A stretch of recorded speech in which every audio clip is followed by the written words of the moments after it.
All right. Well, welcome back, everyone. Hope you had a great break.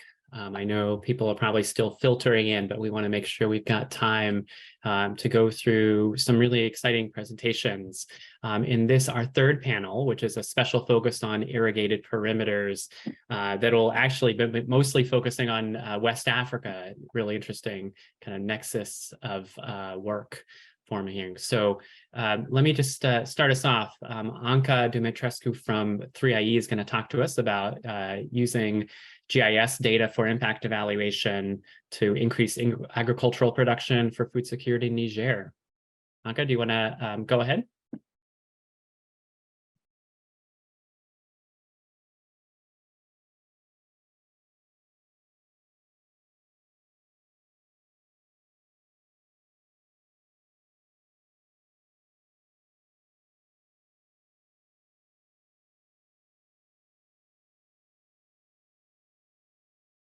I think you might be still muted, Anca. My apologies.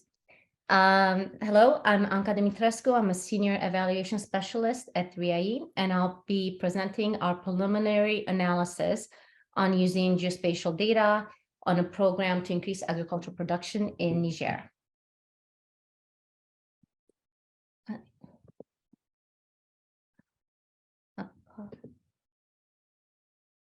So we have a short agenda. This is a very short presentation, just giving a basic overview of our project and the sites, methodology, and our next steps. So the Niger project, it's exciting to see several projects talking about Niger, and I hope we can all learn from each other.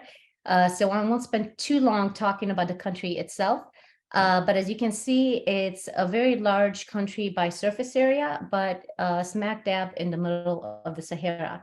So it's a very arid country that receives less than 300 millimeters of rainfall in most of the country. It does have a substantial population of over 24 million, most of which lives in alongside the border in the west and the south of the country along the Niger River. This makes it particularly susceptible to food insecurity and climate change. And the country itself also suffers from several other complex emergencies, which is one of the reasons geospatial data is so important for us. You can see we have 3 sites. The first 1 and 2 are in the Tahua region, and the third one is just outside of Niamey, the capital. So it's a little bit of a different area than the other 2. So to put it in perspective of this project is part of a larger regional program called the Special Food Security Program, led by the West African Development Bank, which is better known by its French acronym BOAD. The program itself was initiated due to a severe food crisis that took place in 2007 and 2008. And this is a concerted effort in the region to increase and boost agricultural production. There's overall 17 projects that were approved across the 8 countries that make up the West African Economic and Monetary Union. And so this is one piece of a much bigger puzzle. We are working on doing an evaluation of the program as a whole and the process evaluation of how it was functioning. And this particular component of the geospatial evaluation is providing a glimpse in a case study that will also influence what happens in the wider regional program. The goal of the program is to contribute to self-sufficiency and food security through irrigation system and basic infrastructure. We're talking about dams and hydroelectrical agricultural developments, but also protection of watersheds through the construction of dunes and reclaiming and rehabilitating lands. Complementary activities included microcredits, boreholes, and improving of markets. So there's other small activities that are taking place in addition to the infrastructure. The government of Niger and the West African Development Bank started this project in 2011. The importance of the GIS data for the project is because these project sites are very, very remote. It's very difficult to get to them and know what is happening. And this is one of 17 projects, and the other projects are equally as remote. So using the case study of Niger, we can showcase what we can see and what we can do for the other projects as well. It is a very fragile context. So even if you're local, travel in the region can be very dangerous. And this is also applicable to several of the other countries in the region that are part of the regional program.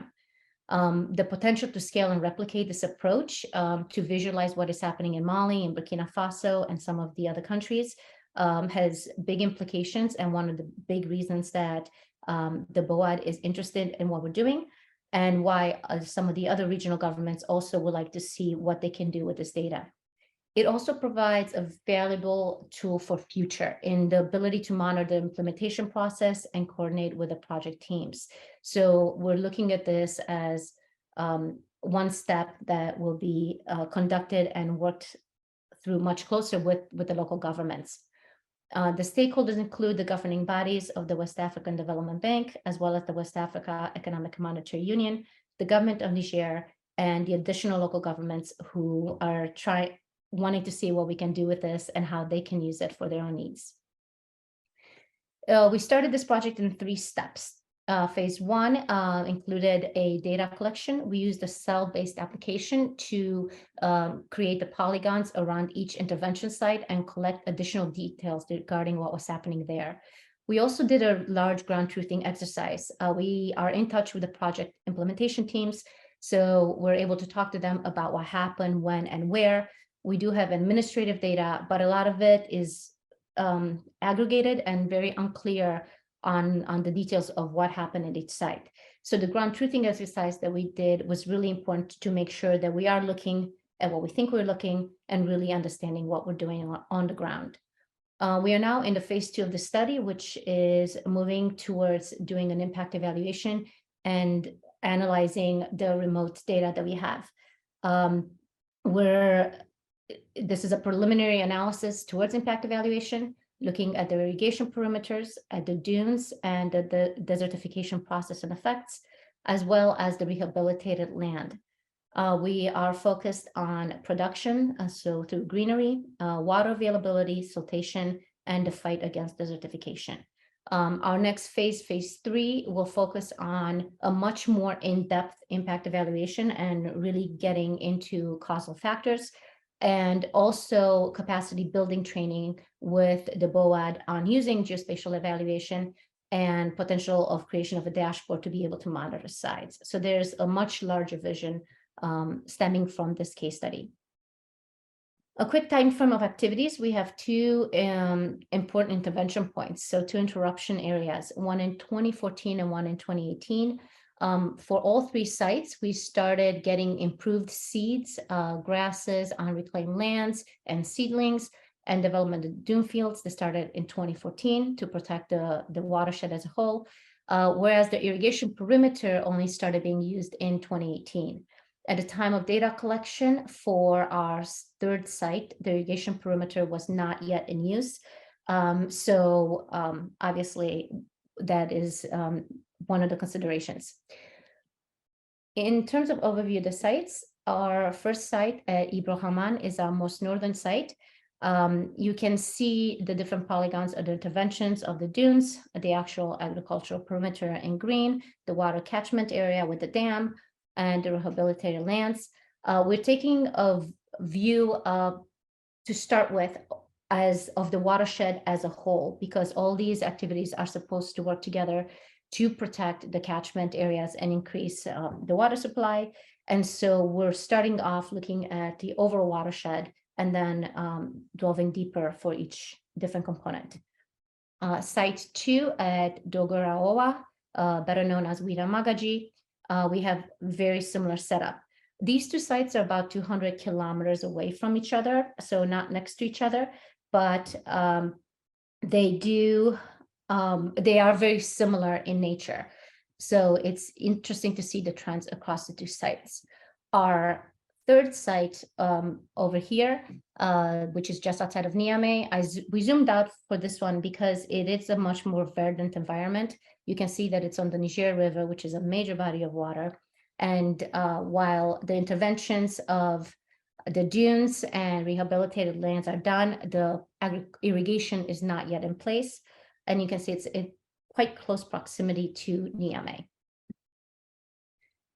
Some of the methodological considerations, like I said, we're starting to look from the watershed as a whole. So we really wanted to see that What we're looking at is following the expected trends. So we're looking at seasonality, what we see in the rainy season versus the dry season, and how this is changing over time. Also, a very basic calculation of NDVI. So looking at the gain in water, we took the average for 2010 and 2022, just a simple binary variable to visualize a little bit the gain and the loss in greenery, as exemplified by this graph. If you're looking at this just like this, you might say, wow, that's a lot of gain. However, we all know that that does not imply any type of causality, and different points in time could lead to different results, which is why it's important for us to really delve deep and try to do an impact analysis of what we're seeing. So we started at the watershed level to look at the overall picture. We're able to identify the half moons, the gabions, the low walls, and the other intervention components. So we can clearly see and make sure that we're looking at what we think we're looking. And so then we're able to do the analysis and the sensitivity checks. So looking at seasonality, but also narrow down to more specific mines and playing with the data to see how it changes based on the time periods that we're looking at. We're, of course, also including rainfall data to account for heavy rainy seasons or droughts, and checking the trends across all three perimeters and the broader region. So we're including the Niamey perimeter in this because we are interested to seeing if the trends there are going to be vastly different from one might expect to see. It provides a check the same way that the rainfall data does. We're also looking at several indices. In the preliminary analysis, we're mostly focused on NDVI. We are also looking at the water, and we're also using SAVI, which is hopefully going to get us a little bit clearer results for an area as dry as Niger. We're using Landsat 7 and Landsat 8 as they go back the farthest. Sentinel, we are using for the irrigation component, but of course it only goes back to 2016.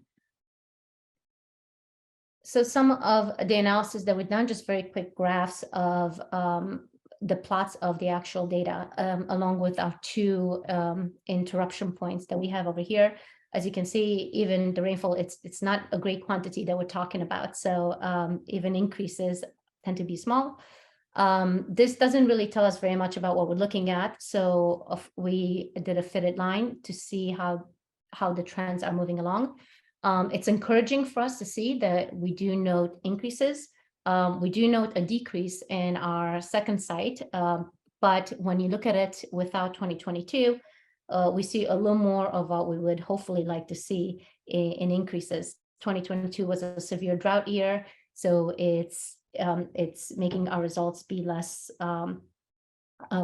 pronounced. Of course, this is not causality, this is just trends. So we do need to delve in much deeper on what we're seeing.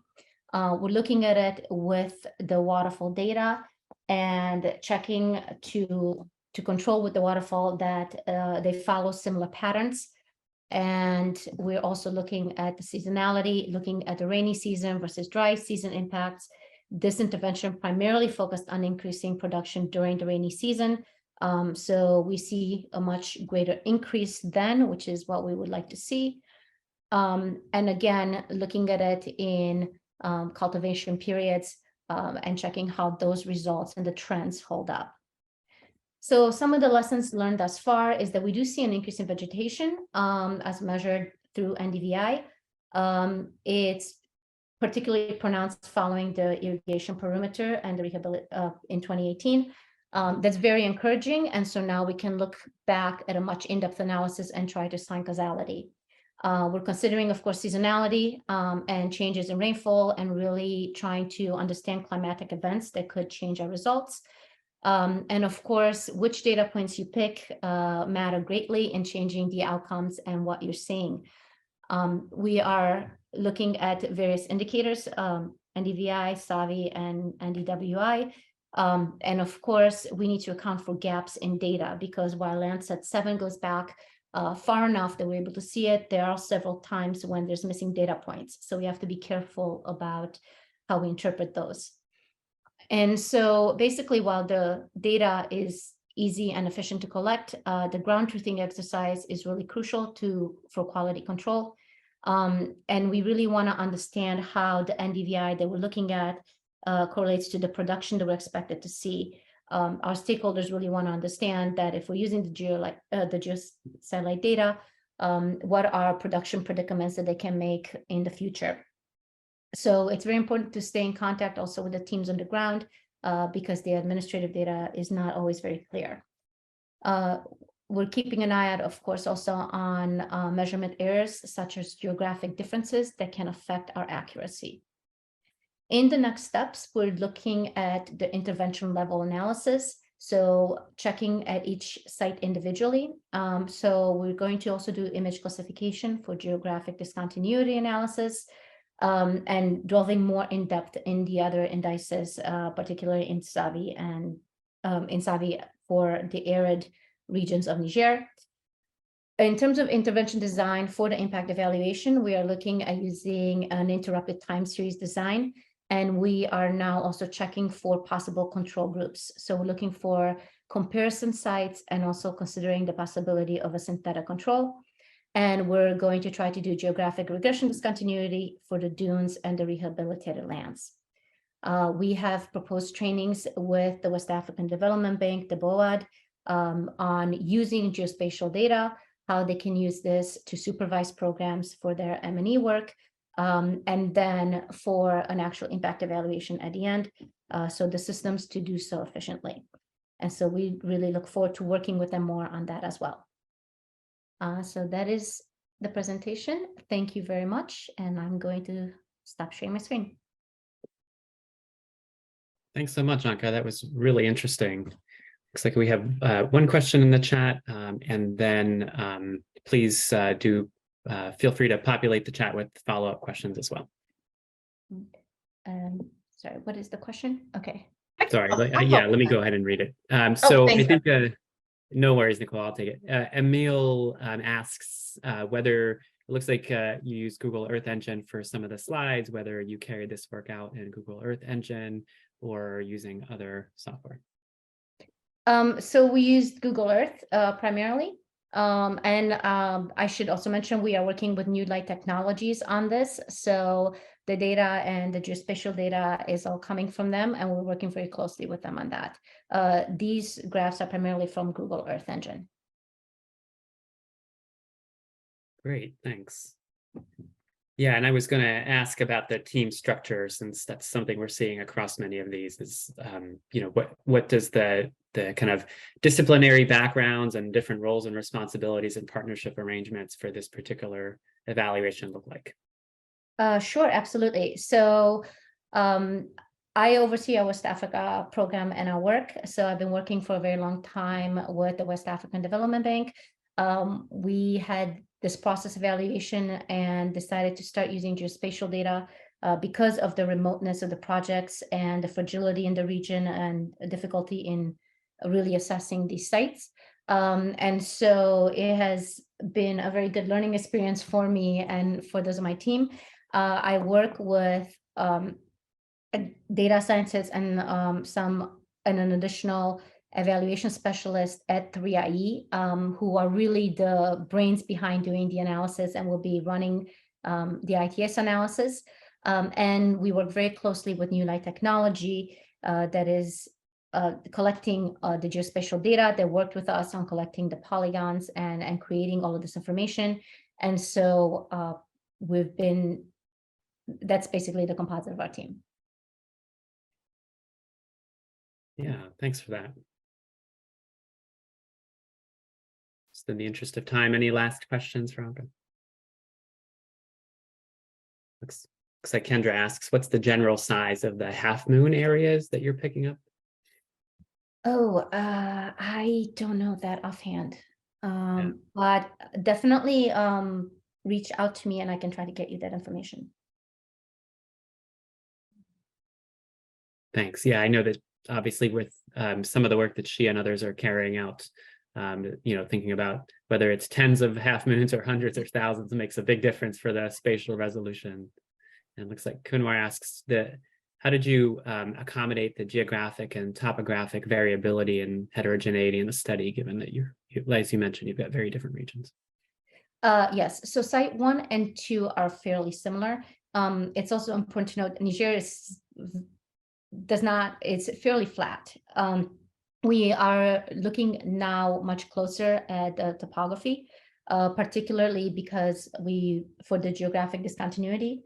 And so at this point, we are doing analysis on how it varies, and New Light Technology is working on that right now to look at it more carefully. We do know the site 1 and 2 are very similar. Site 3 is very different than the other two, so it's not an appropriate control group. And that's one of the considerations that we're looking in now. Thanks, Anka. Looks like we have a comment from Brad about thinking about the complementarities between the process and the GIE portion, and then Richard's question about moving from a watershed analysis to a polygon. Are you going to likely use different resolution of imagery or the same, or maybe you haven't gotten to that yet? So we are just now really working on this. We're fairly preliminary in our work. But Sentinel-2 data offers obviously a lot better quality data.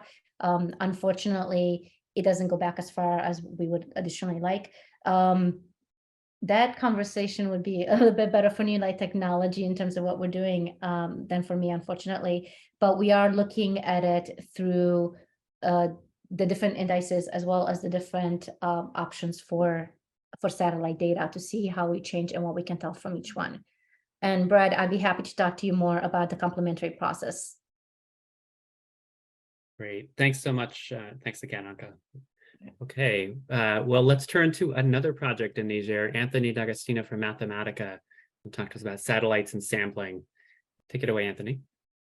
Great, thanks so much. Thanks to the organizers for inviting Mathematica and me to present, and really happy to be presenting after Anka so that we can have a sort of back-to-back of Niger agriculture and food security project evaluations.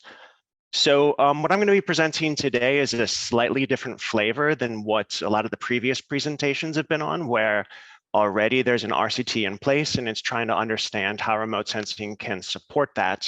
What I'm going to be talking about today is where there isn't a randomized control trial, but we want to have an impact evaluation.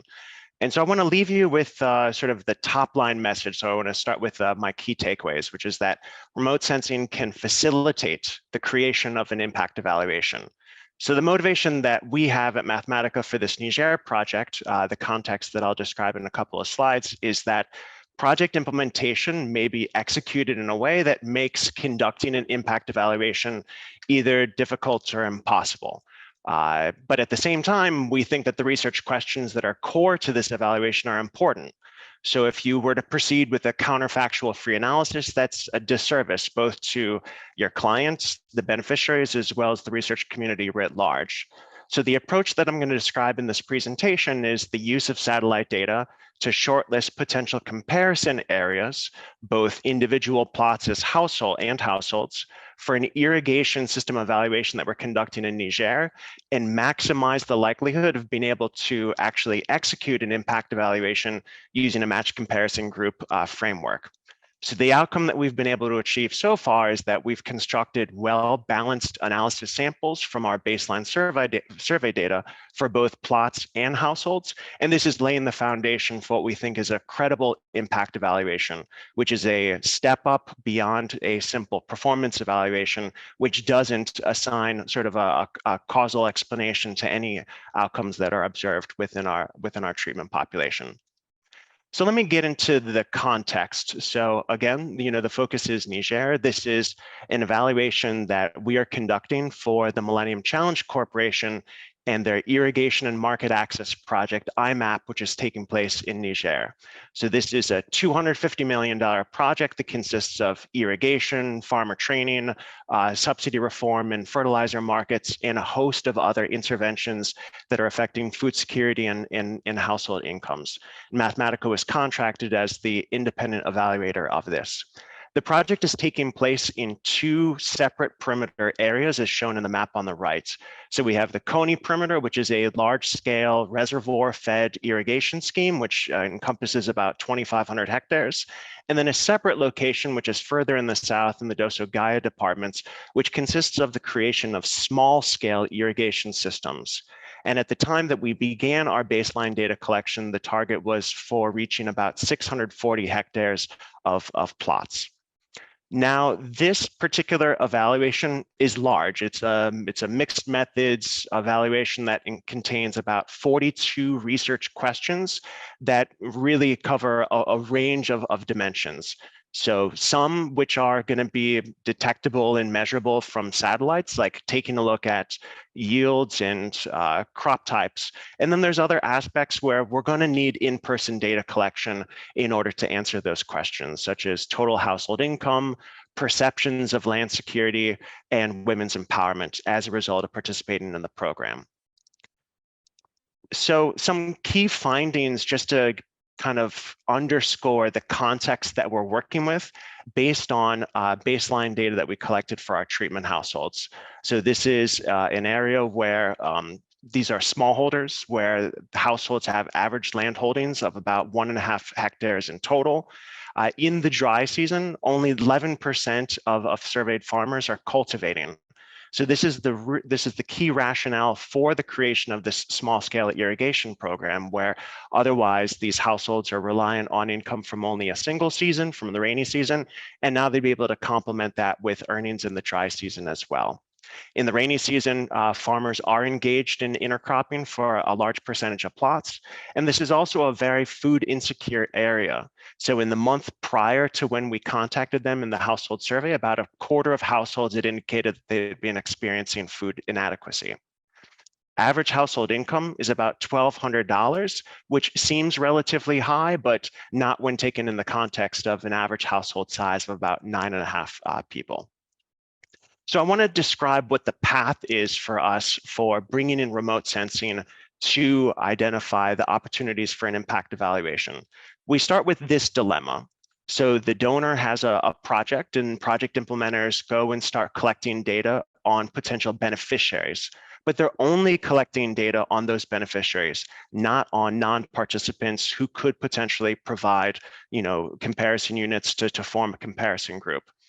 At the same time, if you wanted to attempt to construct a comparison group using like a naive survey data collection process where you assume that there's no information available outside of those treatment areas, that's going to be costly.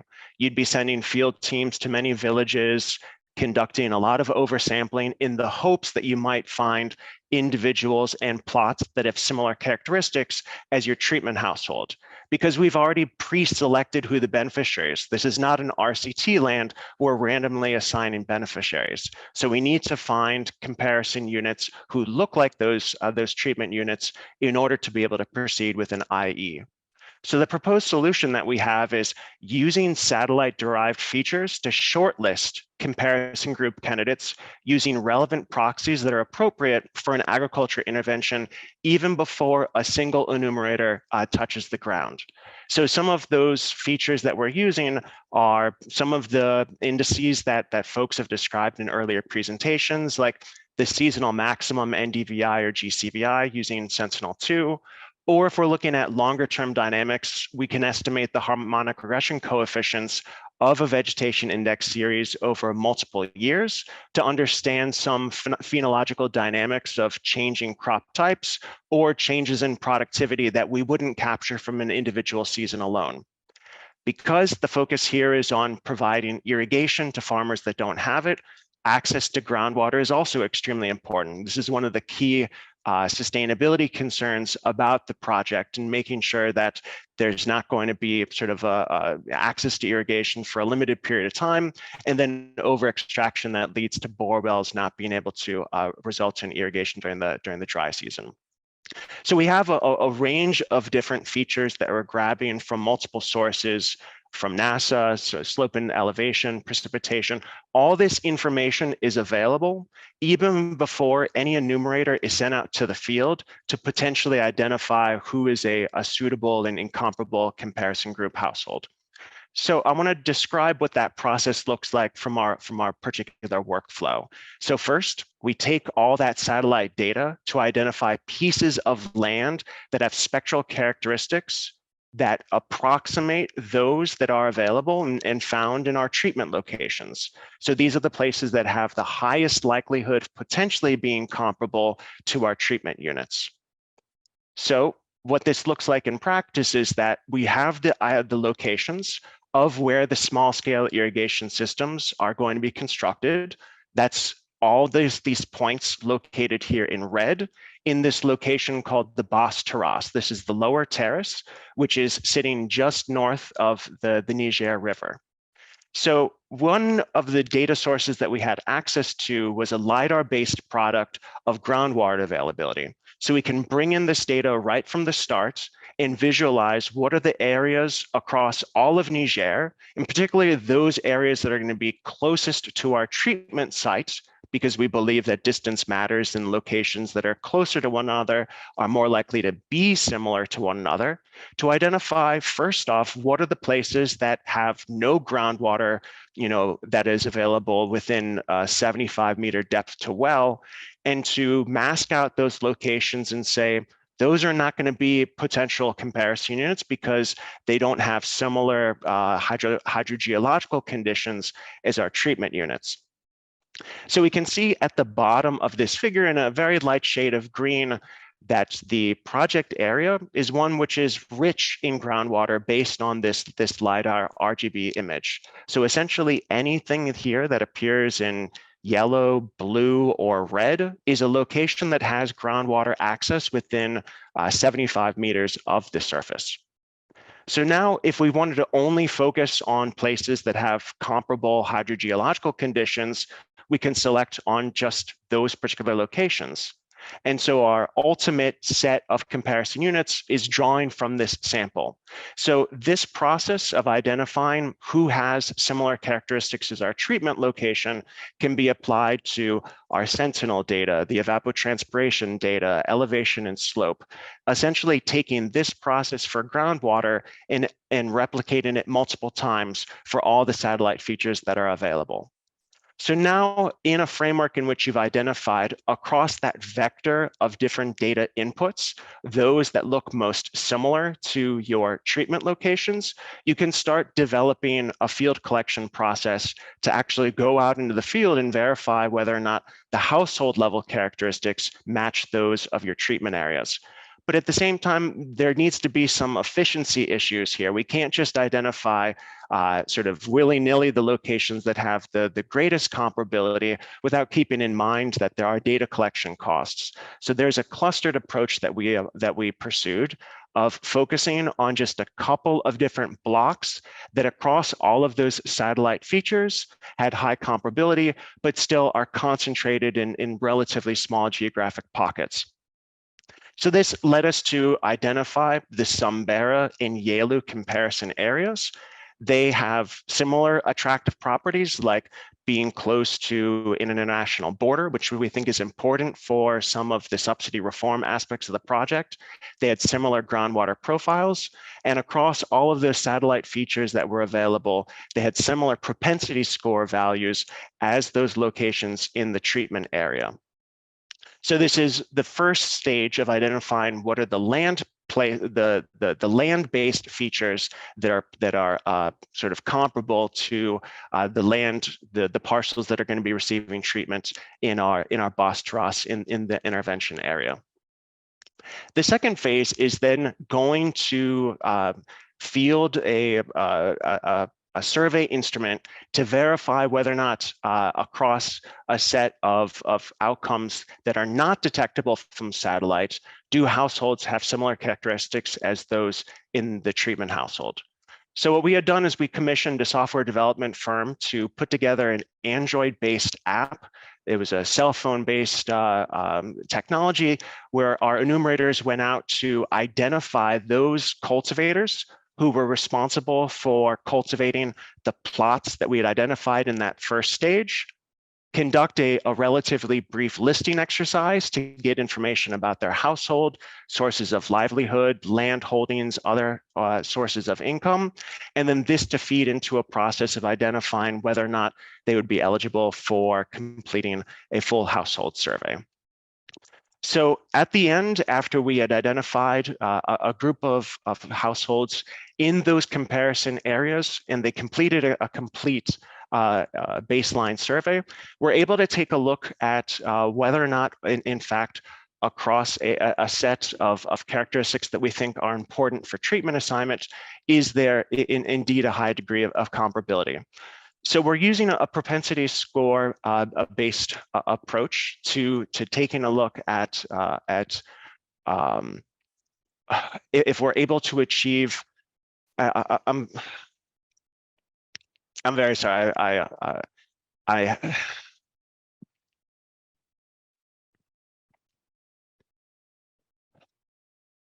using baseline data from both our treatment and comparison households, we find that in a propensity score framework, that there is a large percentage of treatment units for which we find comparison units that have a similar set of characteristics as them, but there's, I apologize, folks. I was diagnosed with COVID a few days ago, and I'm just not at the state of full functionality that I'd hoped to be at.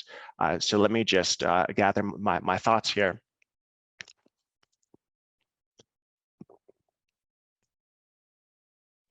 So one of the ways that we test whether or not this process is able to identify a comparison group that matches our treatment group is to first examine whether or not there's common support in the propensity score values of those two groups. If it is the case that our comparison group is in fact comparable to our treatment group using this approach, then they should register similar propensity score values. Now, the propensity score here that we're estimating is a function of both some of those satellite features as well as self-reported features that come from the survey data. So we're separately running analyses at the plot level as well as the household level. So at the plot level, we're interested in some of those features like vegetation index values for the season. What is the crop that is grown? What is the self-reported yield? Is irrigation applied? Is fertilizer applied? And all of the previously mentioned satellite features that I described in that first stage of land selection process. Now, what we find is that there are a good number of treatment units for which there is no comparison unit that is comparable to it. Those treatment units will simply need to be dropped from the analysis because we were unable to find a comparison unit that was suitable. That applies to approximately 29% of our treatment units at the plot level and 26% of units at the household level. So we're able to conduct an impact evaluation for the remainder of our treatment units at both the plot and household level, and we'll simply need to revert back to a pre-post analysis, looking at what happened for our treatment units before the intervention and after the intervention for all of those units that are to the right of this vertical line for the plot level and to this for the household level. Another key metric that's going to be used to verify whether or not we have the necessary conditions for an impact evaluation is balance table results for a set of covariates that is going to be assumed to covary with treatment status or with our key outcomes of interest. So what's displayed here is a love plot which compares the adjusted mean values for a range of covariates between our treatment group and our comparison group. So the standardized mean difference is a measure of that difference between the two groups. Those values that deviate far from the zero indicate that there's too much imbalance and that we haven't done a good job of identifying a set of comparison units that matches our treatment pool. When we have covariates that are close to this zero line, that means that there's substantial balance. Now, the benchmark that's used in the literature is a 0.1 standard deviation value. And we find that about 90% of the covariates that we're examining for a plot level analysis fall within that threshold. So no further work is required. We'd perform a little bit worse with our household level. About 72% of covariates are within this plus or minus 0.1 standard deviation threshold. And all of these results are based on a 5 nearest neighbor with replacement method. So any covariates that are too imbalanced will either need to be have to follow through with a baseline adjustment in the end-line analysis, or to be pursued in a strictly pre-post framework like I mentioned before. So there are several future extensions and improvements that I think can build on this work. One is that the initial set of data that's available can be strengthened. We didn't have access to a segmentation algorithm that produced plot boundaries. And ideally, we want to start first by coming up with plot level averages. But if you don't have plot boundaries for your comparison areas, then you're drawing arbitrary polygons and assigning them some proximate state of being a plot, even though that's not actually corresponding to the plot boundaries of those locations. Secondly, we think that if we can begin the work by filtering across the relevant crop types, then we're only looking at candidate areas that are growing those crop mixes, and therefore filtering out locations that are not going to be comparable to the types of agricultural practices and management regimes that are applied in the treatment area. We would like to verify that, in fact, this approach of using remote sensing data to identify a comparison group performs better than just a naive process of randomly selecting XY points. But that's not something that we were able to do because our data collection budget was focused on actually collecting data from our highly the comparison areas that we thought were going to bring value to that were going to be possibly good counterparts to our treatment units. And lastly, I've mentioned some of the satellite products that we've been using Sentinel-2, but we had not brought in any of the synthetic aperture radar data or other high-res proprietary products.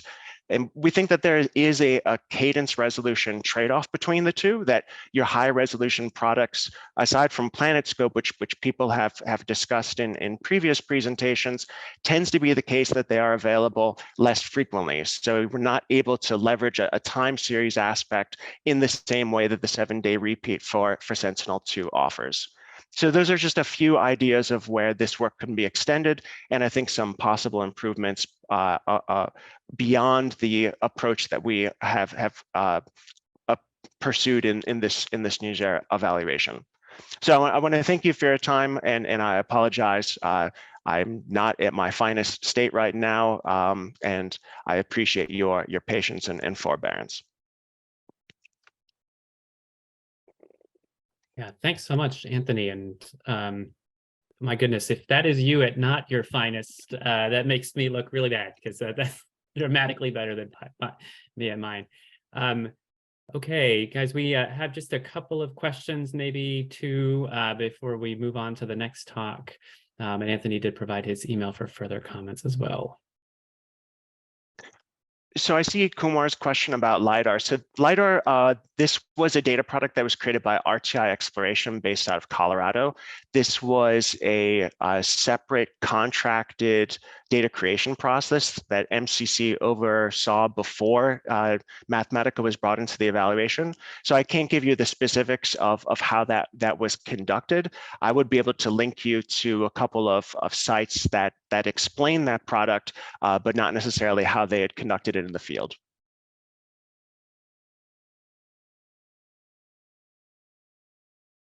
Yes, that's, Richard, definitely the case that we plan on using remote sensing further on in the impact evaluation. This is a really exciting evaluation because we're simultaneously working with RTI based in North Carolina, as well as NASA to identify where there are synergies to bring in drone-based imagery and also some of the machine learning AI workflows that NASA is developing.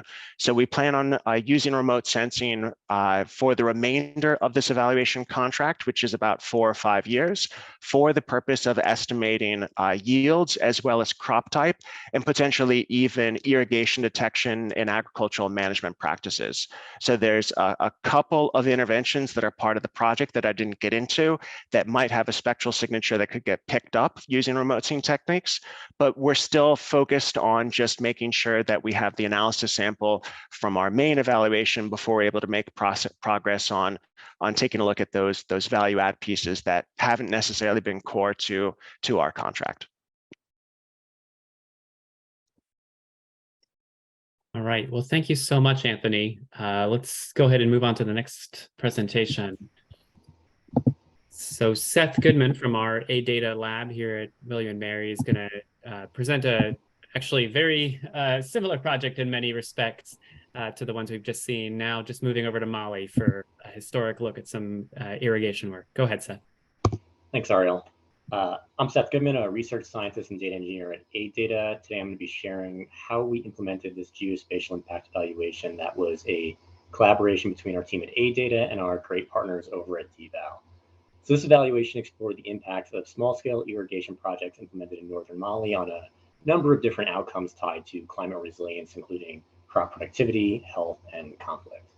This was a particularly valuable context to explore for GIE, as we're at a point in time where the ability to sustain and grow productivity of agriculture, especially in developing countries, is critically dependent on water that's becoming less predictably available due to these shifting climate conditions.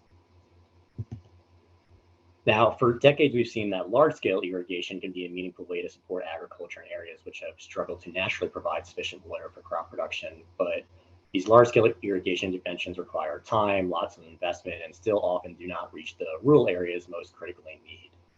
Existing research in irrigation has included the use of dams, improvements to existing systems, and some specific focus on household impacts. And our goal was to help expand understanding of small-scale irrigation that might be more practical to implement in developing countries and incorporate a broad lens that links the irrigation infrastructure, the fields they're serving, the households dependent on the crops for either food or income, as well as the surrounding area. We sought to understand whether the small-scale irrigation is fundamentally effective at increasing production, the impacts on the local communities, whether it truly bolsters the long-term resilience to climate change, and notable to our geographic context, whether it could be successful in these areas that are being impacted by conflict. As Mali is both suffering from worsening climate conditions and conflict, the findings from this kind of a GIE in this context will unfortunately likely be increasingly relevant in the years to come. So there's going to be a discussion paper on this work about to be published by our partners DVAL and Academic Publications Review. Both of those will go a lot deeper into the analysis and findings, but really for today, I want to primarily focus on how utilizing this range of Earth observation and geospatial data made this evaluation possible in order to look at all these different topics. So the small-scale irrigation interventions we evaluated are the result of a series of projects implemented by the German development agencies across Mali between 1999 and 2020. Our primary focal area starts around Mopti in the inner delta of Mali and heads further into northern Mali along the Niger River. The data on the projects within this region represents the longest continuous series of German irrigation interventions in Mali and consisted of nearly 1,000 separate irrigated areas. The secondary area we had data for, high quality data for, was further south around Sakasso, which we only had a few dozen sites with less time variation and shorter time frames since implementation to see results.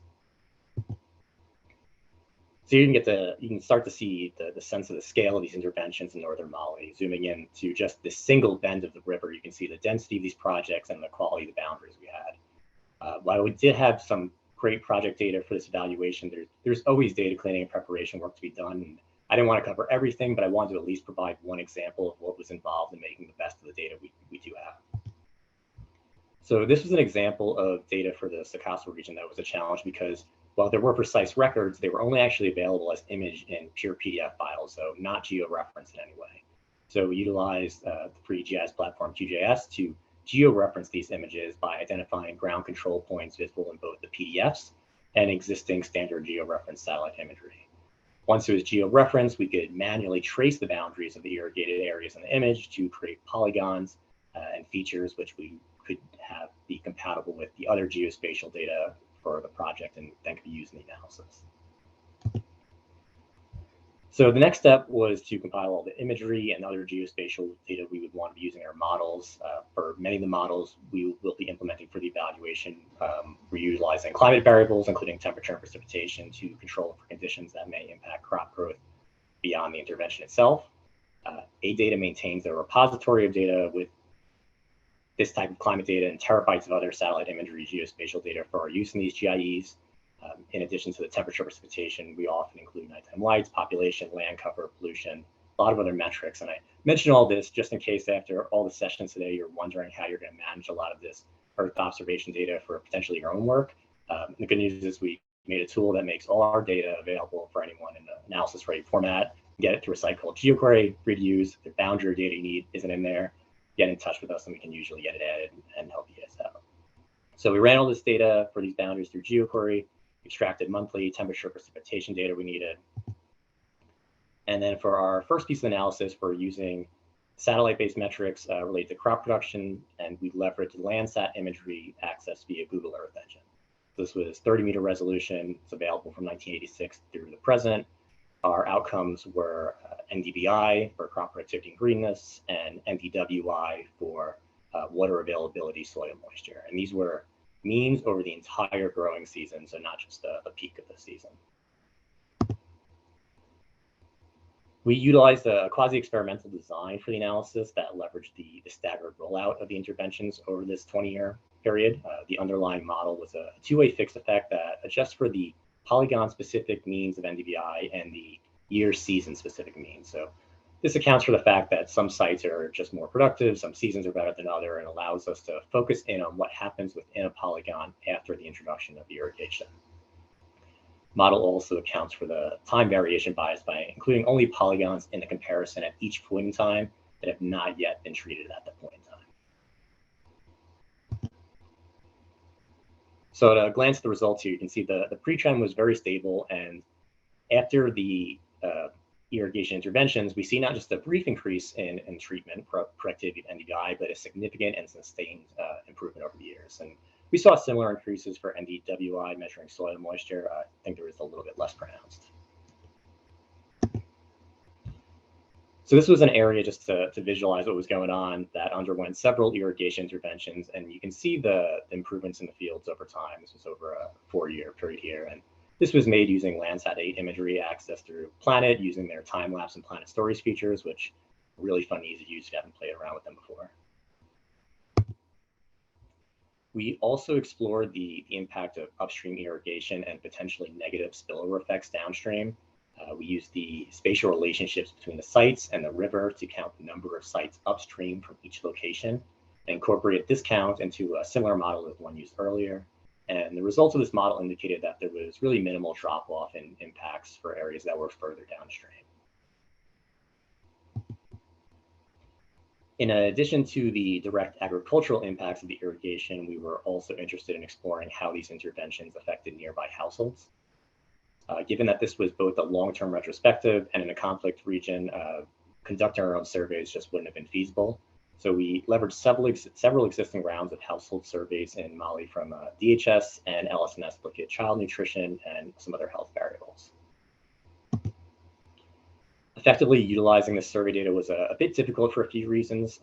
DHS and LSNS, all GPS locations are clustered and spatially offset to protect the true locations of respondents. Survey clusters are much more sparse than the irrigated sites, and each round consists of new households.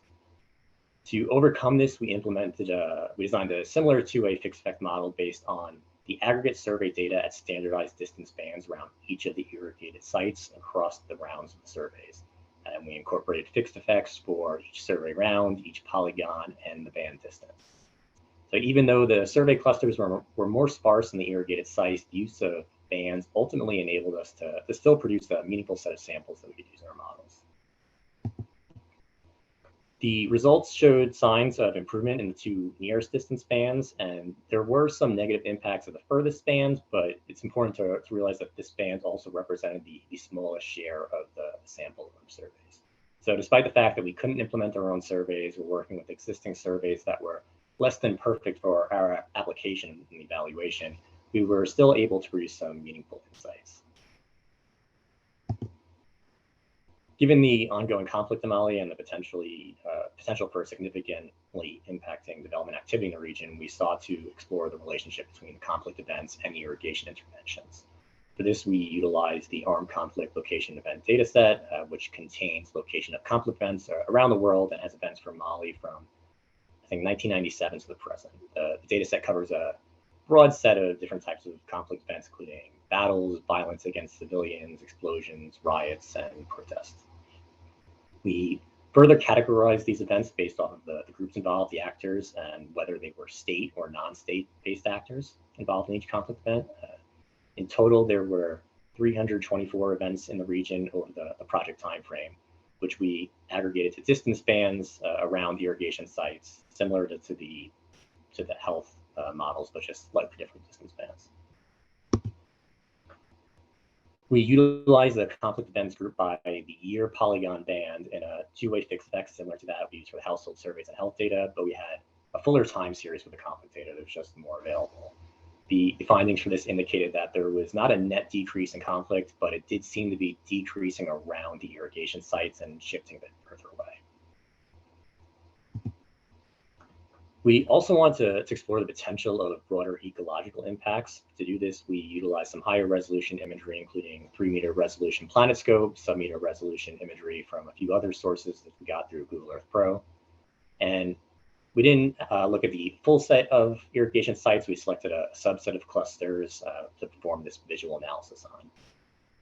Now, I'll note that the visual analysis, of course, is not going to be very robust, but it was intended to identify potential areas and topics for more robust statistical analysis and future work. Around these sites, we saw some signs of algae blooms along riverbanks, which could be indicative of leaching nutrients and organic contact from farmland due to some erosion. We also saw signs of gully type erosion that could be caused by an increase in flow of water from the irrigation. And some form of these erosion indicators were seen in about 60% or more of the sample sites we looked at. There were also several clusters that showed the presence of high soil moisture around the farmland outside the irrigated area. That could be due to irrigation or potentially just driven by river conditions and shallow riverbanks. Most of the clusters also had rural settlements within the vicinity of the farmland. We were looking for any shifts in building development, but we didn't really see any signs of that. And around this site, you can clearly see the shift in land use towards farming over time. And based on the variation in hue of cultivated plots, we were able to make some rough estimates about crop diversification in irrigated areas. So overall, from this visual analysis, none of this was completely conclusive, but it does suggest that investigating runoff and erosion further might be worthwhile, but there were also no signs of clear population or infrastructure shifts due to the irrigation. A few of the major takeaways from this work were that leveraging a variety of Earth observation and geospatial data along with this diverse tools and methods made it possible to conduct a wide range of analyses on these project impacts. And it's possible to conduct a meaningful evaluation remotely in areas not possible to access directly due to conflict or other risks. With good intervention site records, it is possible to retrospectively conduct evaluations over decades of interventions. And our findings indicated that varying levels of improvements across crop production, child development, and conflict around irrigation intervention sites, and provided insight into the utility of small-scale irrigation in conflict regions to build climate resilience.